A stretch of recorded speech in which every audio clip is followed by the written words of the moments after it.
listening to the Narrative Podcast with Halsey Allen. The Narrative Podcast is changing the narrative one episode at a time.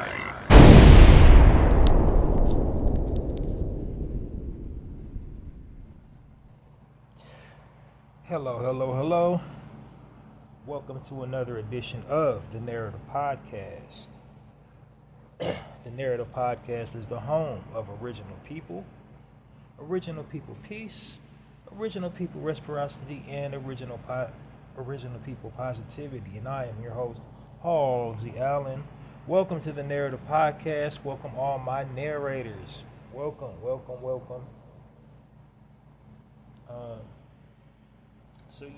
Another edition, weekday edition of the Narrative Podcast. So how's everybody doing on this terrific Thursday, soon to be Friday? This is a super late upload. I'm right now recording a little bit at 11.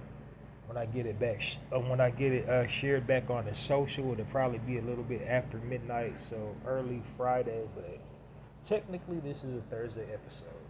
But I've been on a mission to try to make my presence more pronounced during the weekday. I'm trying to do more weekday episodes of the Narrative Podcast. My goal is to do at least like 3 uploads minimum per weekday, and then of course upload on the weekends.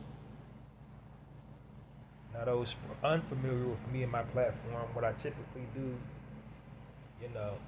is I do uploads during the weekday and the weekends, and both formats are different. So I have 2 different formats for weekdays and weekends. The weekend format is typically longer than the weekday episodes of the Narrative Podcast. But anyway, I just wanted to tell you what I'm doing as far as content wise and how I'm going to be presenting the content. So like I said, this is a super late upload, and how I usually kick things off, I give the listening audience a brief overview of the Narrative Podcast by giving you a synopsis of my platform and the content and how I'll be presenting the content and my mission statement. So I'm going to have to kind of bypass that this evening so I can get it uploaded, because the intro, the synopsis alone is like at least I would say 10 minutes long. So the goal here on my platform is just to be short, sweet, to the point. I try not to go over an hour per broadcast, but like I said, my intro alone is like a little bit over 10 minutes. So the breakdown of the Narrative Podcast. So I'm gonna just forego that this evening and get right to the content that I'll be presenting. I will say at least this in my mission statement this evening for the new listeners. So the Narrative Podcast, my mission statement is to uplift and edify our community, original people community, by providing positive frames of reference about our people and our culture. That's why I'm doing the podcast, hence the title, the Narrative Podcast. The media intentionally vilifies our people and promotes, endorses, and pushes, all things negative about our people and our community. So that's why I designed this platform, to put out positive frames of reference about our people and our community. That's entirely why the Narrative Podcast exists. So, having said that, I'm going to dive into the content this evening. But before doing that, we just had a loss in hip hop. So, a brief moment of silence for a Bay Area rapper. She went by the moniker Tay the God. The story's newly developing, and I gotta say I'm not familiar with her I'm not really up on her catalog, but it's a tragic way she passed. She was an entrepreneur. She got unalived right in front of her own establishment. Um, it's breaking news, so there's not a whole lot of detail as to why. It's just a whole lot of speculation right now, but it's really giving like Nipsey Hussle vibes. But we're gonna give this young lady a brief moment of silence before we dive into the content.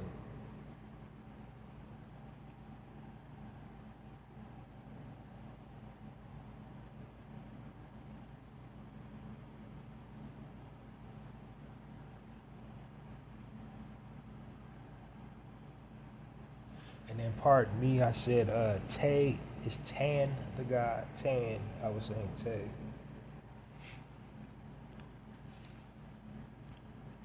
All right, so for those that are unfamiliar with me and my platform, what I do here is provide positive frames of reference about original people and original people culture. So by original people, I mean our people, black people.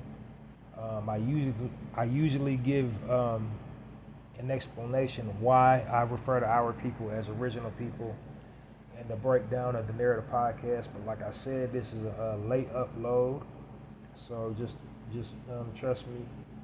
Our people are original. So black, African American, Negro, whatever you want to refer to our people as.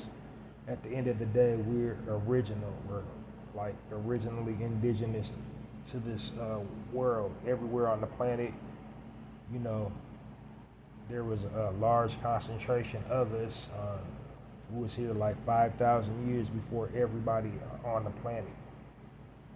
So, that's why I refer to our people as original people, for historical purposes and to also to bring unity within our community, because there's so many different types of us hailing from so many different land masses. But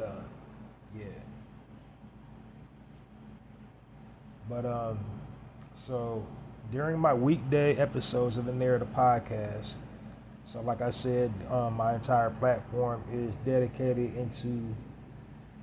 dedicated towards sharing positive frames of reference about our people and our community and our culture. So the positive frames of reference that I share about our people comes in the form of positive news articles during the weekday, and the reason why I do that is because, like I said, the media intentionally misappropriates our images and our likenesses and bombards us with negativity, about our people and our community all day long, and it kind of takes a toll on our subconscious. And unfortunately, in stride with their agenda, we kind of act out on these negative images that we see all day, every day. In television, in movies, in music, in literature, we just seeing all kind of degeneracy, debauchery, and lewdness, and violence, and self-loathing, constantly without a reprieve. So this creates hostile environments within our community. This creates a situation where we're committing crimes against one another and treating each other poorly. So that's all part of the plan. That's all part of the agenda to separate us, to keep havoc and division in our community rampant. And so, they've kind of succeeded in their mission to destroy our community with propaganda and with, negative images, which is all just a form of psychological programming and conditioning and systemic systemic manipulation. Manipulating us through systemic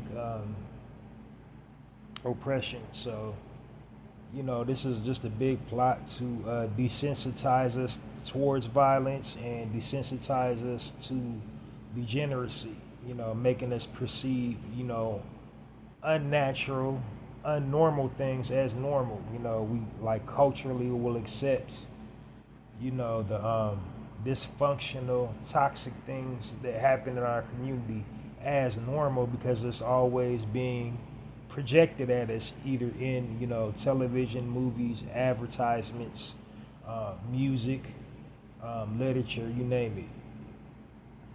But here on the weekday episodes of the Narrative podcast, I combat that by providing positive frames of reference about our people and our culture.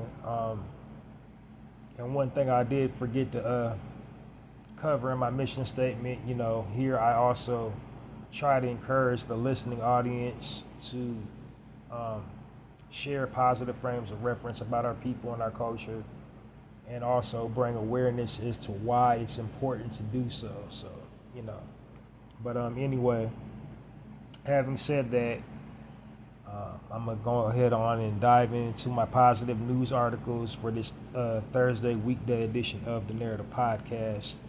And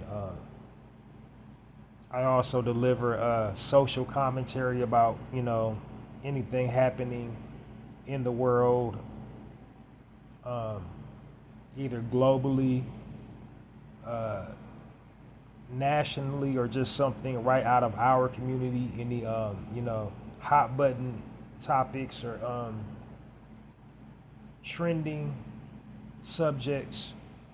And the purpose of me doing that is to control the narrative, because the media, like I said, intentionally vilifies our people. That have us intentionally looking and sounding crazy, and trying to make the worst example out of us as a people as possible. So that's why I provide the positive news articles and deliver commentary. I'm just breaking down, whatever is going on in the world from our perspective,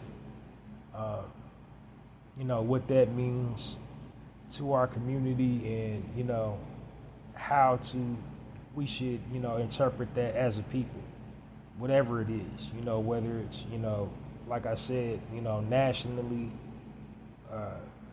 globally, or just something happening within our community.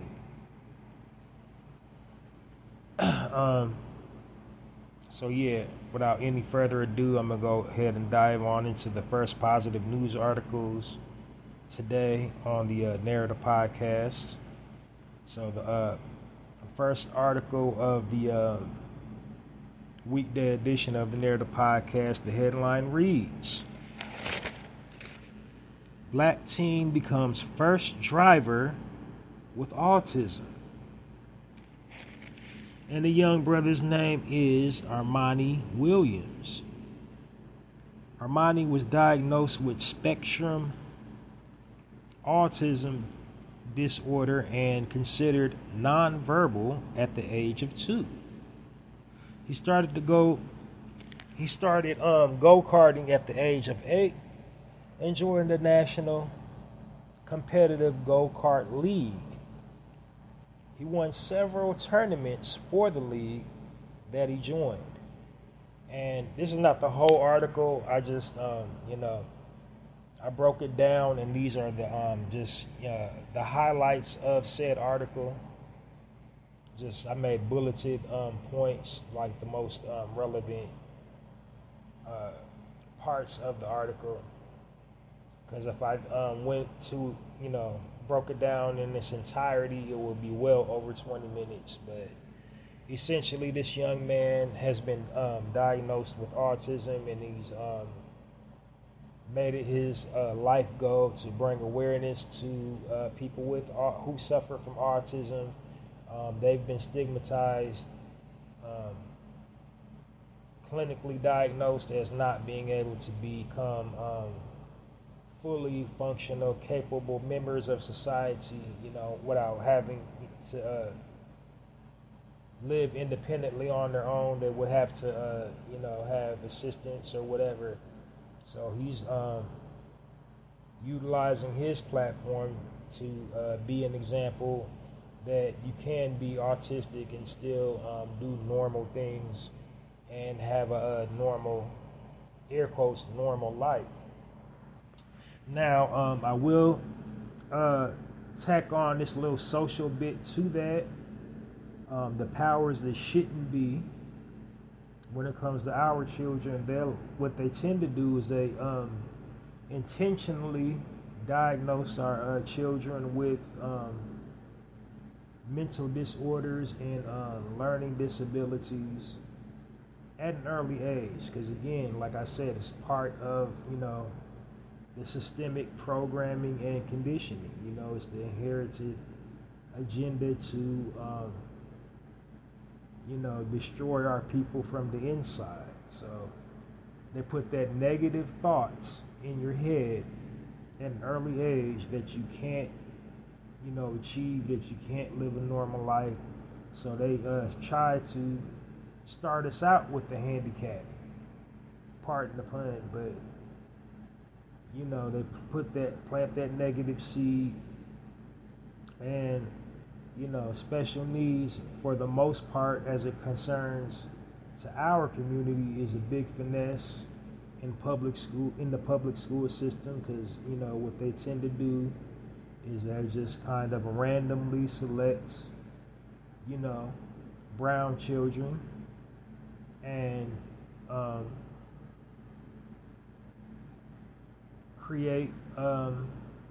give them some type of diagnosis. Say they can't learn, say they have ADHD or autistic, or they're bipolar, or just some random mental health disorder, in order to get more money. Because educators who teach special needs courses, they earn an average, on an upward of $20,000 or $30,000 more than just a regular educator, just like a regular teacher. The special needs teachers, they earn like about $20,000 to $30,000 more a year than just regular teachers.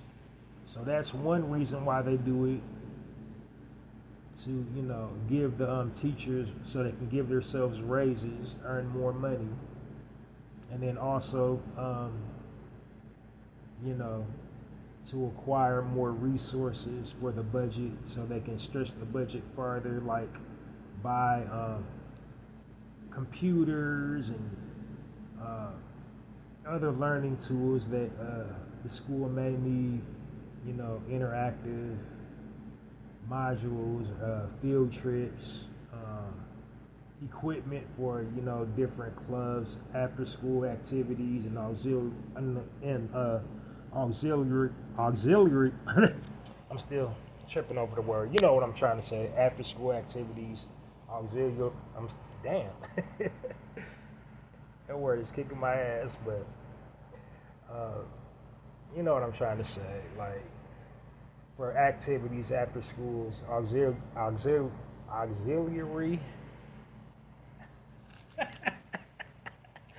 You know what I'm trying to say. But anyway, that's why they do it. And it's a big finesse, and most of our children, the point that I was trying to make, most of our children that get diagnosed with these mental impairments aren't really, learning impaired, don't really have autism, don't really have whatever they say they have, they don't have it. They just creating it so to create opportunities for themselves, and it's unfortunate, but it's a real thing. It does happen. In this young man's case, I don't think that was the case, because when somebody has autism, like when they're really on, I guess, the politically correct word for it, the spectrum, when they're on the spectrum, you will see the physical signs of it. You will see the flailing of the arms. You will see them, not being able to comprehend. Their comprehension levels will be low. They won't be able to, socially interact, and won't be able to use complete sentences. Won't be able to dialogue effectively. They won't be able to have productive conversations. They can't,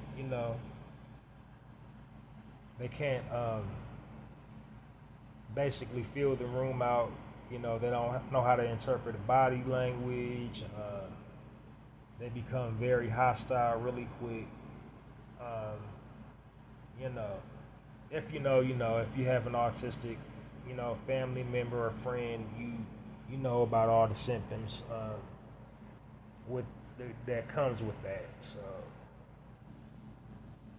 but like I said, he didn't. He refused to be a victim, and I believe his family refused to let him be, have a victim mentality, and he did something positive to help with his condition, to help treat his condition, and give him a purpose to live, and inspire all those other people that have that condition, to let them know they don't have to subscribe to the label that's placed over them.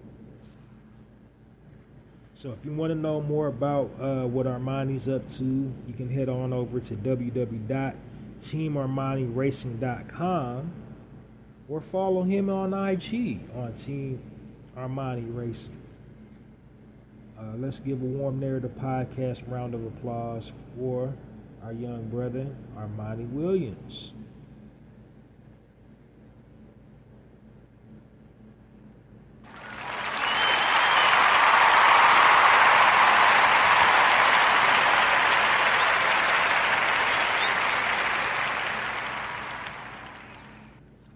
All right, next article that I'll be covering on this weekday edition of the Narrative Podcast. It's a Thursday episode, but we're running low on time, so by the time I share it back on the social, it'll be Friday, but this episode is a Thursday episode. The headline reads, HBCU filmmaker gives over 400 laptops to students in need and creates free family-friendly streaming network. And the brother's name is Tim Green. And I've never seen the spelling of Green like that. It's Greene. He's an independent filmmaker, a radio personality, a philanthropist, a serial entrepreneur, and a whole host of other titles, and an author, I believe. Motivational speaker. He wears many hats. Multi-talented.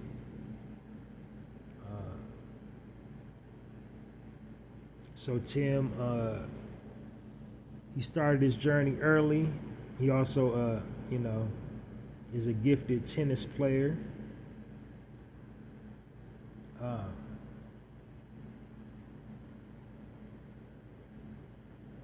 He attended Hampton University and Livingstone College.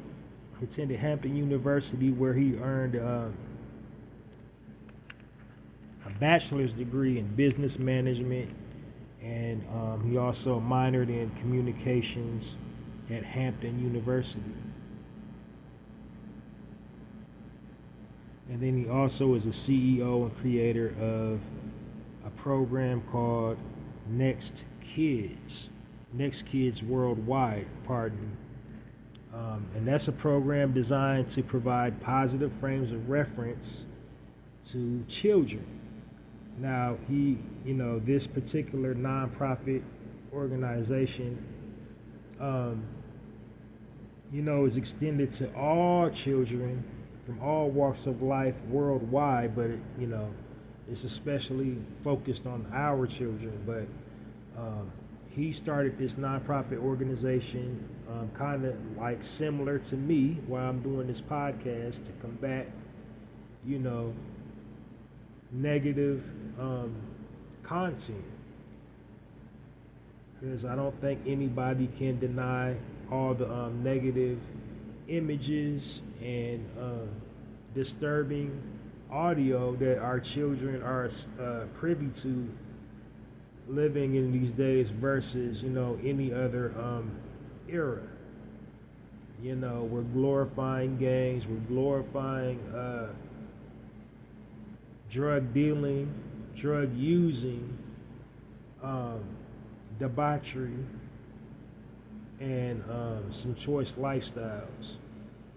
So what he did to combat this rampant wave of degeneracy that our youth are exposed to on a daily basis, he designed a platform where you can our children can be submersed in the hip hop genre without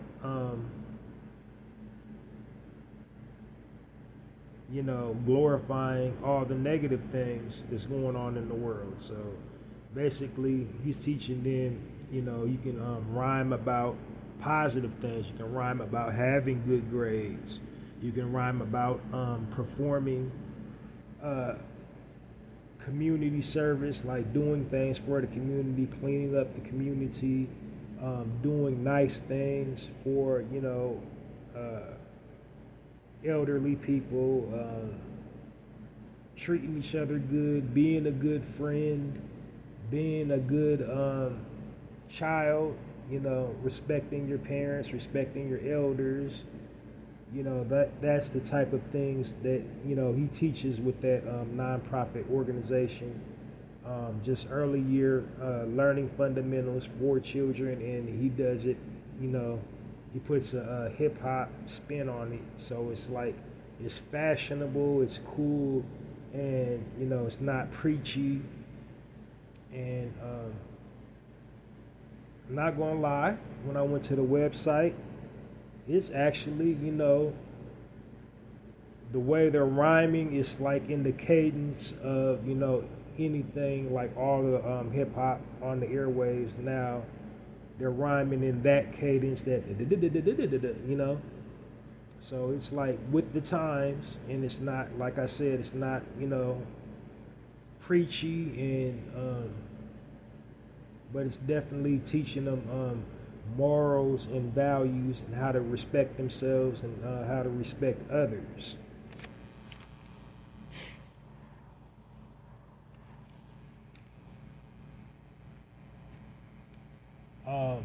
So like I said, I got a little long-winded with that project, but like he started out as playing tennis at the age of 12. He was in like a tennis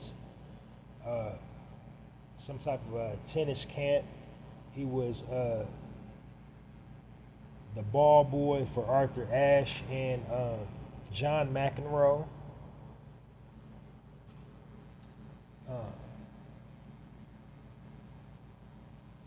Now with this particular Next Kids movement, he's gifted over 400 laptops and desktops to children in need. Now the article says underserved, and I personally have an issue whenever I see or hear the word underserved, because I feel like that's kind of like a subliminal nod to our community, like saying, the black community or whatever, every time I see the word underserved. And it's a false narrative, because the only reason why we're underserved is because the powers that shouldn't be refuse to service us. But anyway, not because we just all can't afford the service, but it's just, I don't know, it's just like a little personal thing that irks me. But anyway, so that's what his nonprofit organization is doing. Unfortunately, he was running the studio out of his personal apartment, and it caught fire. All his equipment caught fire. But they got a GoFundMe page for it. So, go online, just type Next Kids, and then, the GoFundMe. You will see the page, and you can donate to help rebuild, like, not just him, but everybody in that apartment complex. They lost, and that's what got the GoFundMe for rebuilding. Like pretty much everybody that was in that apartment complex or that apartment building lost all their worldly possessions. So, that's what that money's going for everybody living there to, get back right, as well as his program, his Next Kids program, to continue on with producing that type of content. And it's a much needed content, as hip hop done lost its darn mind. Like, I remember, I'll never forget the flack Soulja Boy got from, senior members in hip hop, because he was on like 15 coming out. He was just like, had his debut single was "Do Crank That Thing, Do the Soulja Boy." Like, he 15, he's making a hood dance. He's not rhyming about, gang banging, selling drugs, or disrespecting women. He's just rhyming about being the youth, being a 15-year-old child, being happy and dancing. But that's kind of the thing I hear about hip hop. Sometimes it's like they worry about the wrong things. They have displaced anger issues. It's like we want to reward degeneracy but condemn righteousness.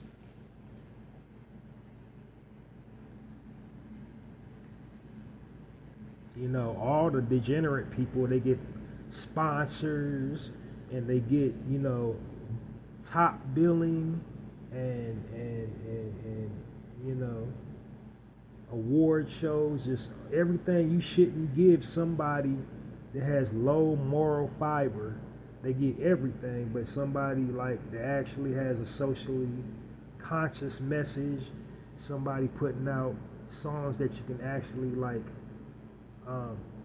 learn something from, or like intellectually grow from listening to them.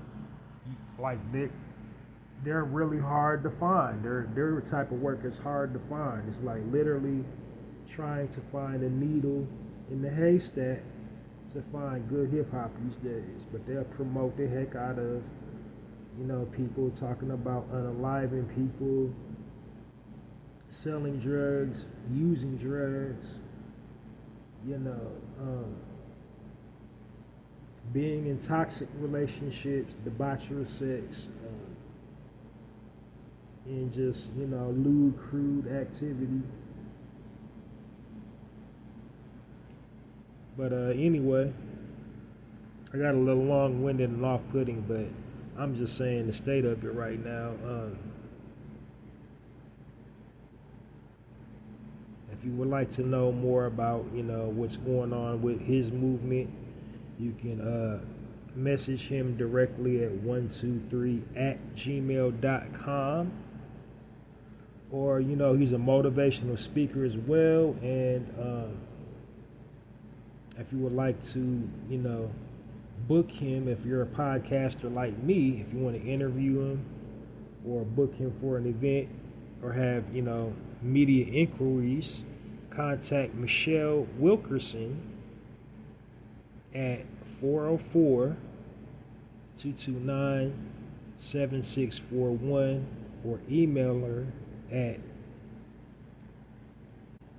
timgreenpristine@gmail.com. And his name is, Green, Greene. So I just want to make sure you got the correct spelling of it so you can get a hold of him directly. And that's it, and that's all. Join me into giving our brother Tim Green a warm narrative podcast round of applause for his contributions to the community.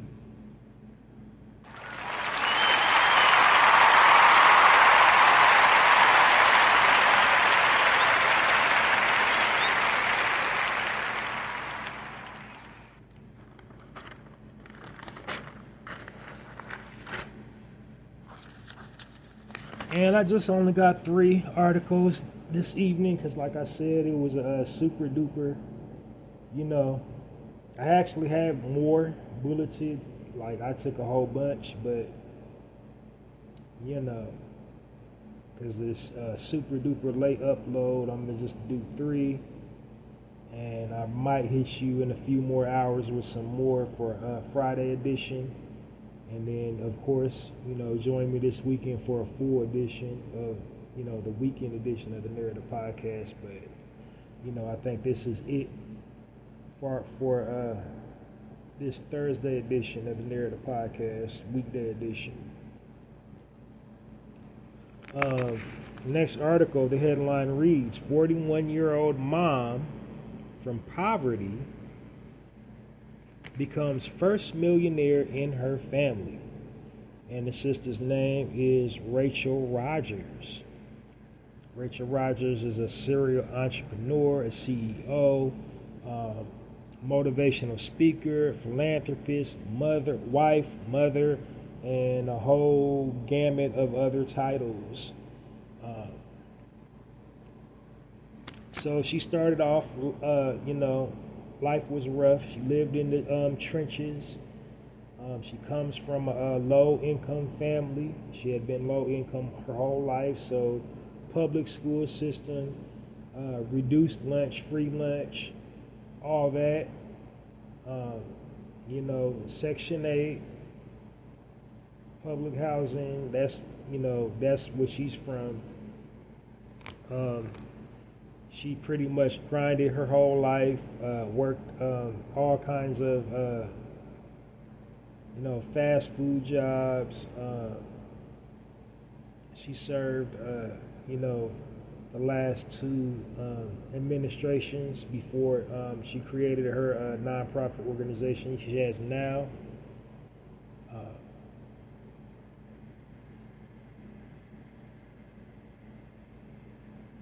And she's written a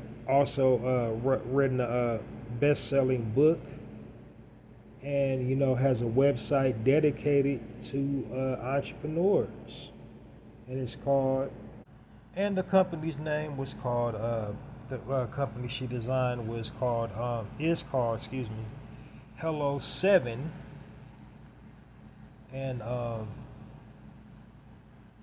she started it in 2017.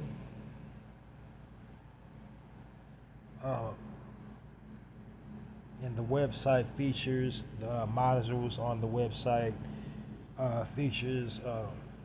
She instructs, the people to use that platform. How effective side hustles. She basically tries to. It's an entrepreneur platform for those aspiring to be an entrepreneur. There's information on effective side hustles, how to scale your business to 6-figure status, sell your business, how to create a budget and stick to it, and also how to accumulate and build generational wealth. And then she's also written a book called We Should Be Millionaires. Or We Should All Be Millionaires, pardon me. And I believe we all should be millionaires. So she's addressing in this book, the systemic barriers. And that's the space that she's coming from. It's like you're not imagining it. You're not playing the victim card. Like there's legit systems in place if you're a certain demographic to prevent you from progressing to, earning an income where you can live comfortably if you're a 9-to-5er, or just straight up just being an entrepreneur, earning your own business without all that, red tape and rigmarole surrounding just day-to-day living and cost of living expenses and travel expenses. You can just basically, she's putting out the material where you can just, effective ways to live the life you want to live, to have the resources to, be on your own time. That's what she's, bringing to the table. And, her demographic obviously is women, but especially sisters. She also targets to the other community. I guess I can say LGBTQ community. Like she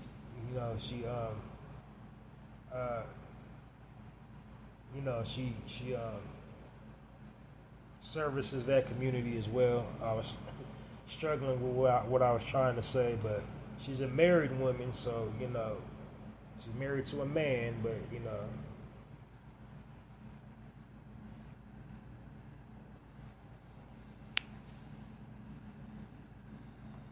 but like I said, she's a serial entrepreneur,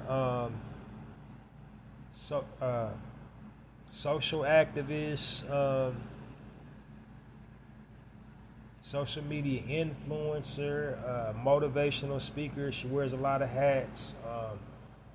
She really is championing, trying to promote. I don't know why I'm so tongue-tied this evening, but she's really trying to promote living your best life, and gathering the resources that you need to, craft and live the life you want to live. Nobody wants to live in financial bondage. Nobody wants to live paycheck to paycheck. So she's putting out the resources for if you're tired of being sick and tired, to pull yourself up by your bootstraps and, take life by the wheel and construct the life you want to have for yourself and build generational wealth for, everybody that comes after. So without any further ado, give our sister, Miss Rachel Rogers, a warm narrative podcast round of applause for her business, Hello 7.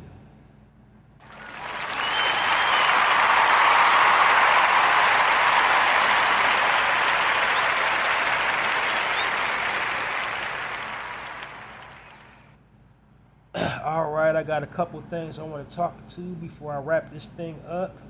It's going to be super brief and to the point. I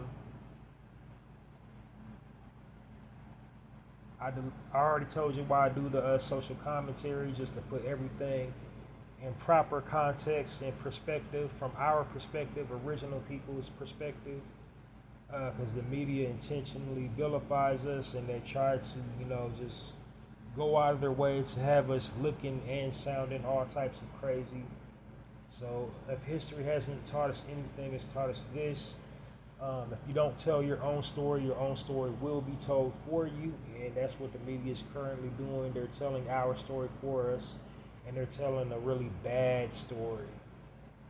So that's why I do commentary on whatever's happening in the world.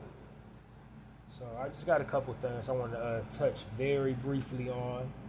before, wrapping this thing up. So, it's still buzzing about the shooting during the Trump rally. I was initially on the fence. I said it could be staged. It could have been real. I don't know. I couldn't process it. I was still needing time to process it. But I've had some time to process it. And I gotta say, I'm on team. It was staged. And what turned my attention to, it was staged was none other than, pro-Trump supporter herself, the president's pet, the teacher's pet, Candace Owens. She was like, a statement she made. She said, she gave an account where, her husband, her white husband, and yeah, I pointed out his race because, a lot of things she says with a lot of stances she takes on our issues, is coming from a space of self-loathing. Some of the things that she says, but I agree with a lot of things she says too. So, she don't talk all the way out of her rear end, but, most of the things that she says, particularly about, black men, I don't agree with. But she's a very intelligent lady, but she said this out of her own mouth. She said her own husband came to see her at a rally she was speaking on behalf of the Republican Party or whatever, and the Secret Service rushed him before he even got close to the podium. Like they tackled him with like he wasn't even a third of a way there, and so now you got a guy in the crowd who licks off a shot, injured some people in the crowd when the shots rang out. More and more testimonies coming to the forefront. Got people on their social media who were shooters on the roof. See, when they have these types of things, those type of events, especially with the assassination of JFK, that's kind of the core reason why the Secret Service was assembled. So something like that had never happened again. They take really painstaking strides to canvass the area, to reconnoiter the perimeter, and make sure it's free of any potential threats. So from her saying that, a big Trump supporter, that really kind of, changed my perspective. Because, it ain't no way. Because I was just, struggling over how does, that party benefit from it? And then I watched it a couple more times, and so the shots ring out, he gets hit, and he appears to be, leaking blood from his ear, and he got his fist pumping, and he looks like, what I'm reading his mouth, he says, looks like he's saying F them MFers, as he's getting up. So,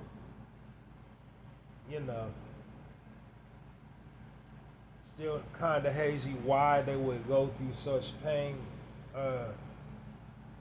time-consuming reasons to stage something like that, but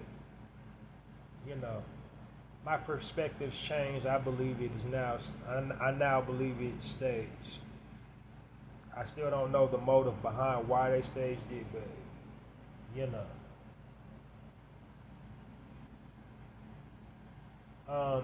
something else caught my attention. Rapper Tekashi 6ix9ine, he kind of exposed the industry. He knocked the industry for a loop Uh, and he's basically like giving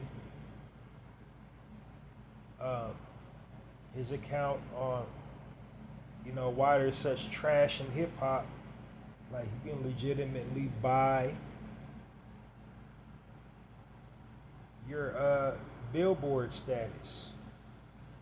You can purchase your Billboard status, which isn't far-fetched because you can also purchase your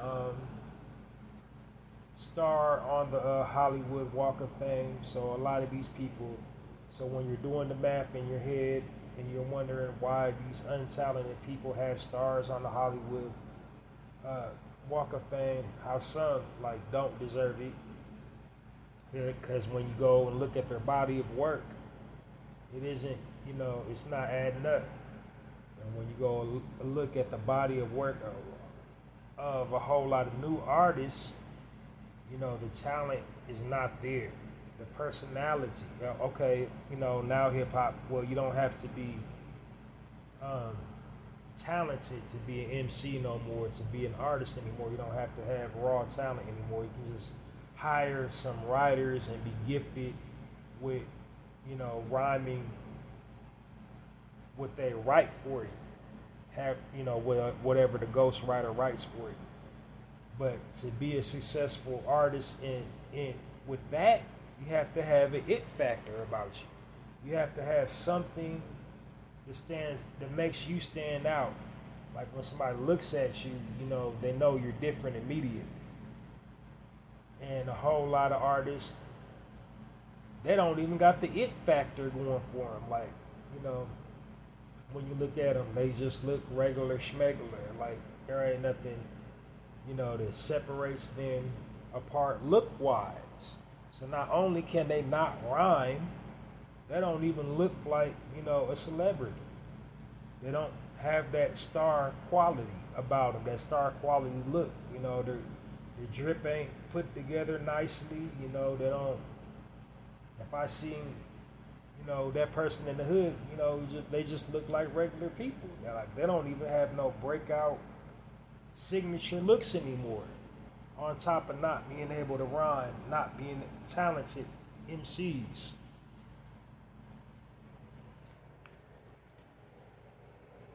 But that's something that they've been doing in the industry for like all since the industry's been around.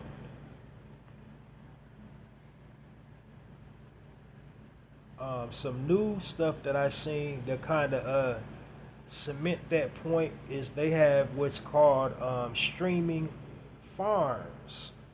And streaming farms is basically like, I don't know if anybody's still doing digital currency, like currency crypto mining, where they have all these computers, linked together, and they're, mining for digital property and the digital Bitcoin or whatever, where they just have the computers running on automatic. Well, that's what they're doing for these stats. They got literally all these devices, all these Androids, and all these iPhones in one room. They're all interconnected, and that's all they're doing is just running up the algorithm. They just automatically running on the app that generates hits. They generate streams. Yes, that's what they're called. They're called stream farms. And that's all they're doing is stream farming. And that's a dangerous thing in our community because, a lot of people do stuff on social media. And so if you're ever wondering why, your channel's getting demonetized and you're getting copyright strikes, and if you're a content creator or if you're a person participating in the content, like you arguing with somebody in the comment section, 9 out of 10 you're arguing with a bot. 9 times out of 10 when foul stuff is happening on your page, it's because of mining, the digital, the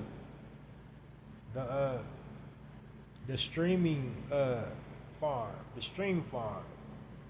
It's just like a network of bots, and they're creating stats, and they're creating, the downloads, the views, and the shares are just running on an automatic program. So while they're running on this automatic program, they're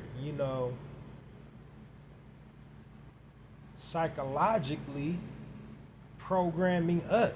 So it's all a big part, of the bigger picture, which is to keep our community in disarray, keep us arguing amongst each other, and keep us distracted on things we need to be focusing on. We need to be focusing on this legislation. We need to be focusing on what's going on in our communities, what's going on in our school systems with our children, what's going on in these town hall meetings, as far as how our government, our local, whatever state we live in, how they're divvying up the money, and why we're not getting none, why our community's not getting any.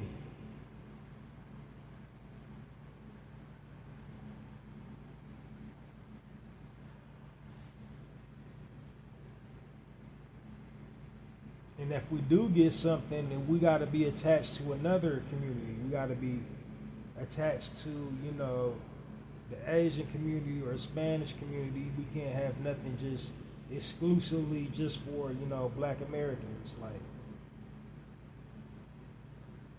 But everybody else got some type of funding exclusively for their nationality.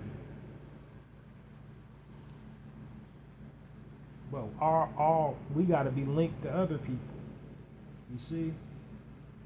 So this goes back to the bigger picture. This StreamYard is basically a tool used to cause division in our community,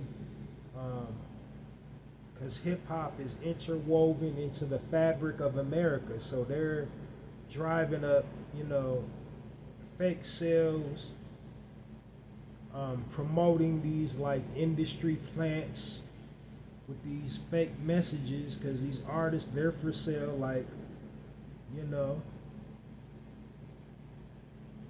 all these rappers promoting these political parties, and they're not even informed about the person that they're promoting. They're not informed about their legislative policies. They're just really just there for the bag because they slid them a bag, and they're vote for whatever. They're not even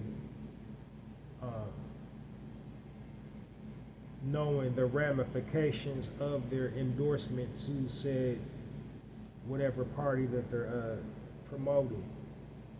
But as far as my personal views on the whole political process, it's all cap anyway.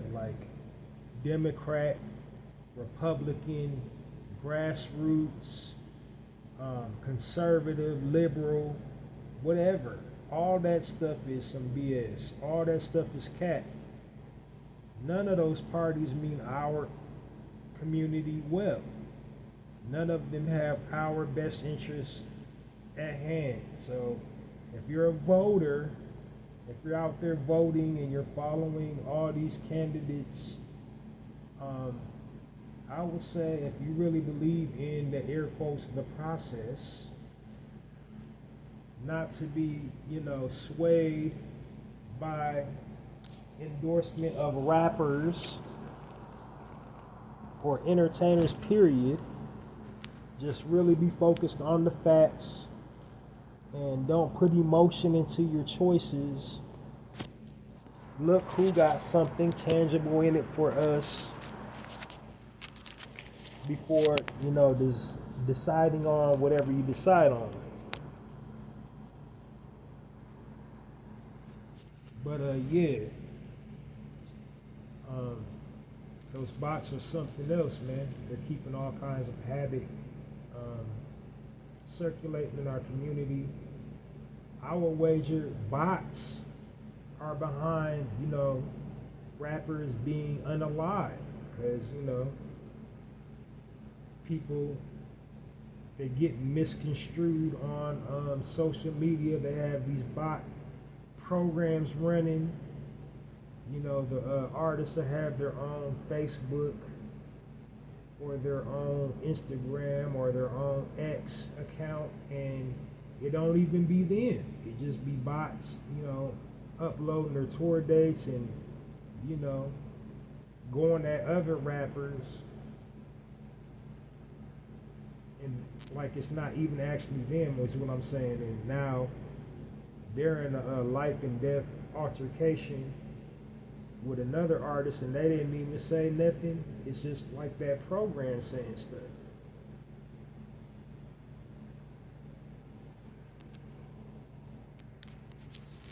But it's all just trickery, smoke and mirrors, and subterfuge. So we just have to keep a mindful eye on it. I want to get a little super deeper than that this evening, but I guess I'll reserve the rest of my commentary for a few hours, on my next episode of the Narrator Podcast, because I done ran out of time to discuss what I wanted to discuss. But yeah, so this episode is officially a wrap. Just to keep on supporting what I'm doing here. Download this episode and all previously recorded episodes of the Narrator Podcast, wherever you get your podcast information from.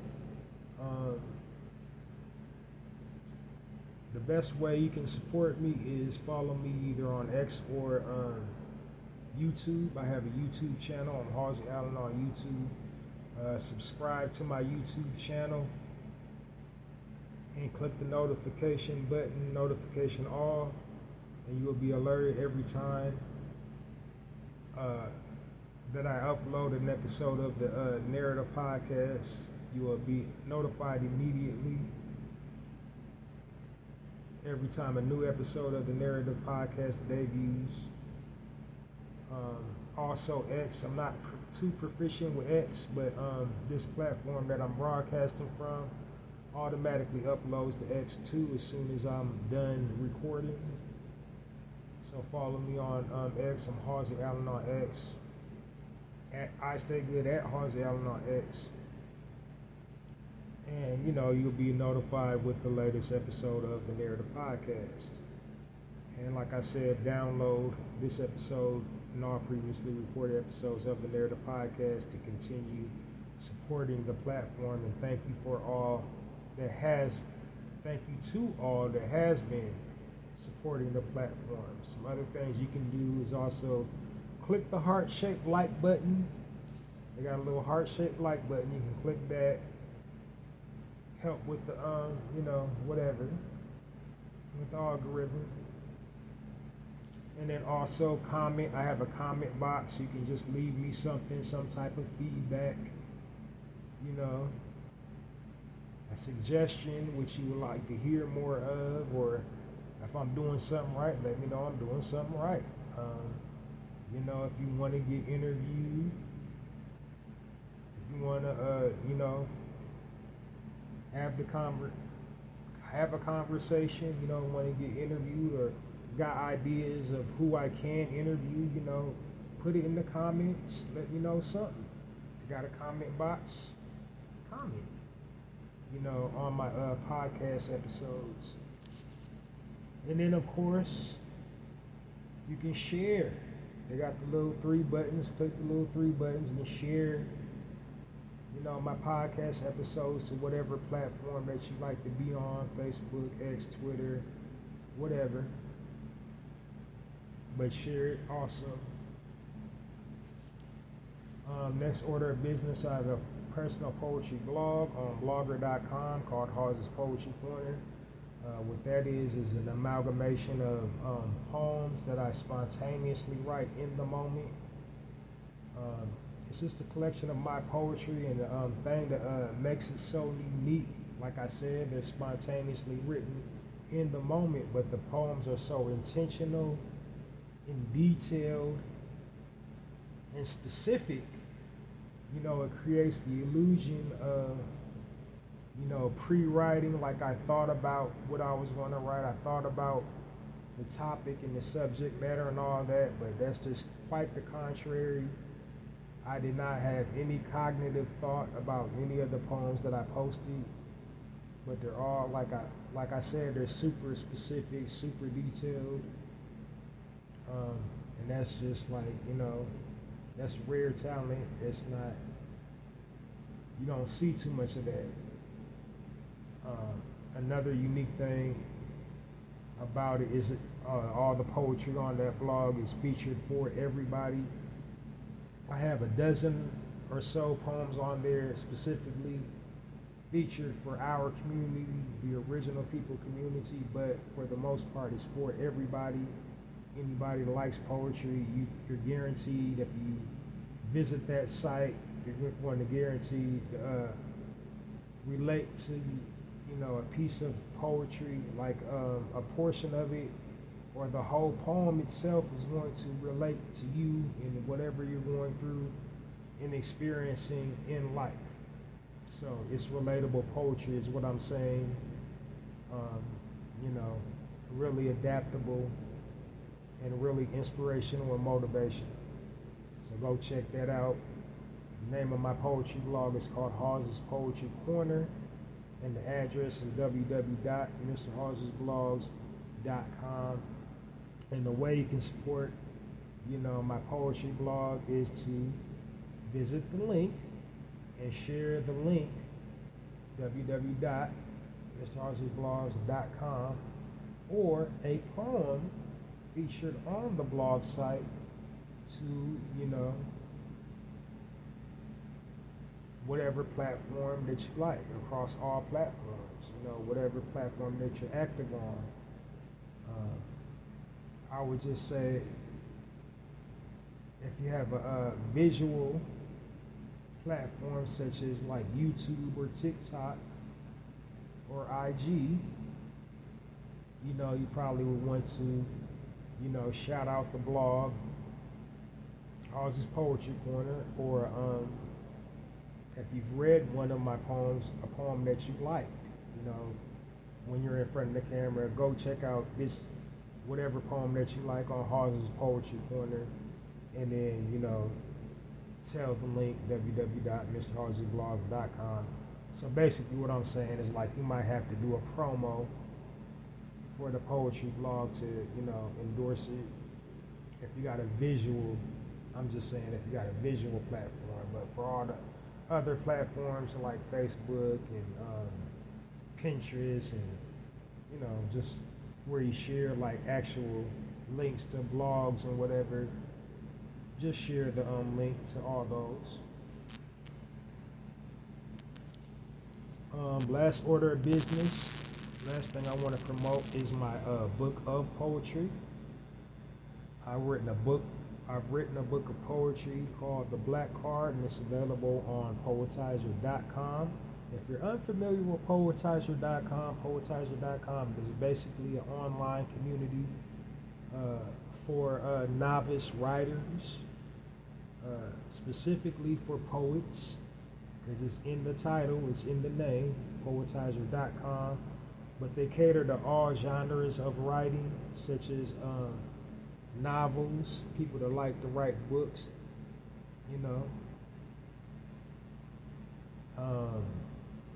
journal writing is encouraged, essay writing, expository, like all the styles, any writing styles you can think of, you can post in that community.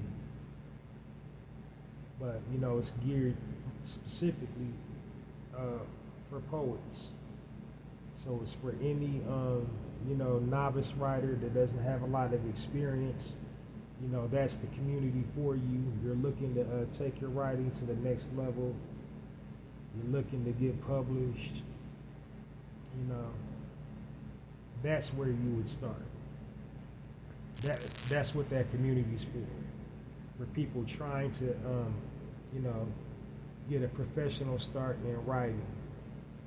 And they have a feature where you can turn your work into an actual book. They have a virtual online bookstore for the members of that community. They can turn their work into a actual, you know, book, ISBN number, all that, and their choice of hardback or copy, or hardback or paperback. You know, and I think they're developing.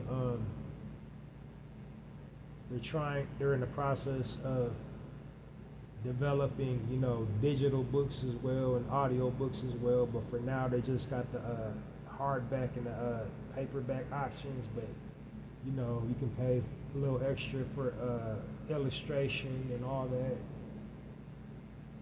But it's a good tool for the novice writer. So if you're a novice writer and you wanna if you've never written a book before, or if you have written a book and you're looking to you know, for some cost-effective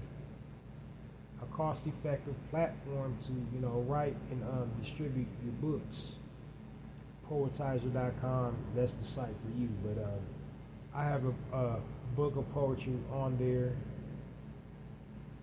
titled The Black Card. And the Black Card basically is a snapshot of our people. It's an all-encompassing look at our people as a whole. You know, everything we experience, everything we go through as a people together, positive and negative, just all the nuances of black culture is chronicled in that book. It's very creative, really in-depth, really soulful. It's guaranteed to resonate with you, or if you are an original person. People outside of our culture, they can benefit immensely from it if you consider yourself progressive and open-minded and want to learn about different cultures. This is also the book for you. So go check that out on poetizer.com. The name of the book again is The Black Card, and the way you purchase it is go to poetizer.com. Go to their virtual online bookstore, look for my title, The Black Card, written by me, Halsey Allen. It's 30 pages of poems capturing the entire, you know, experience, the entire, you know, black experience.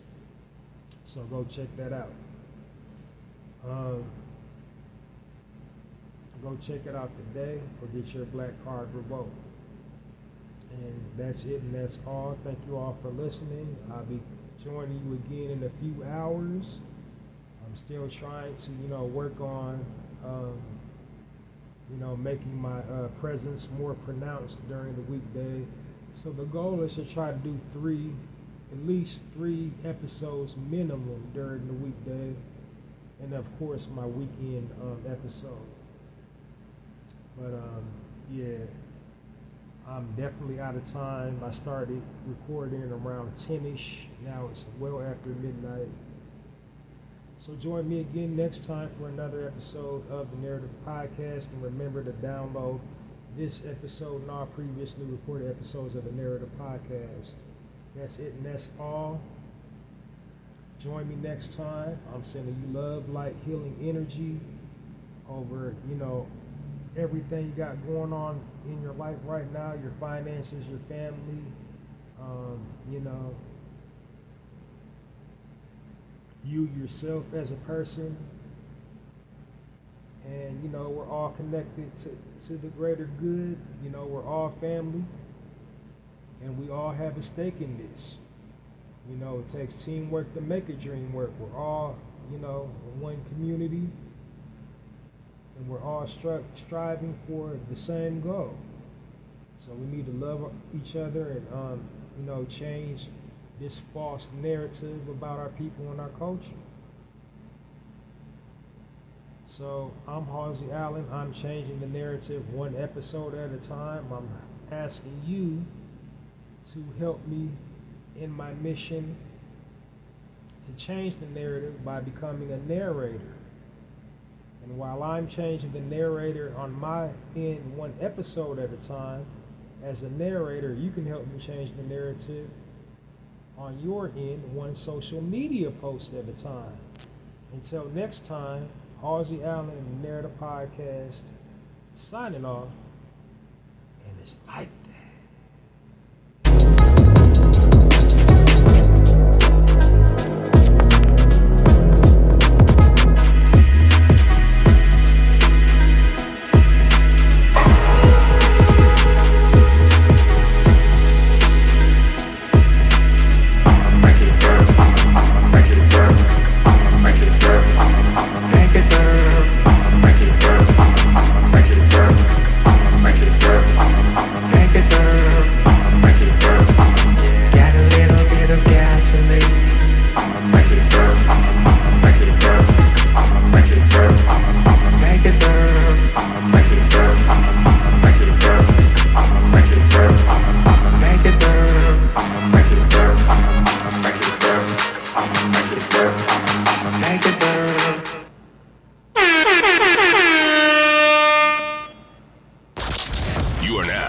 Listening to the Narrative Podcast with Halsey Allen. The Narrative Podcast is changing the narrative one episode at a time.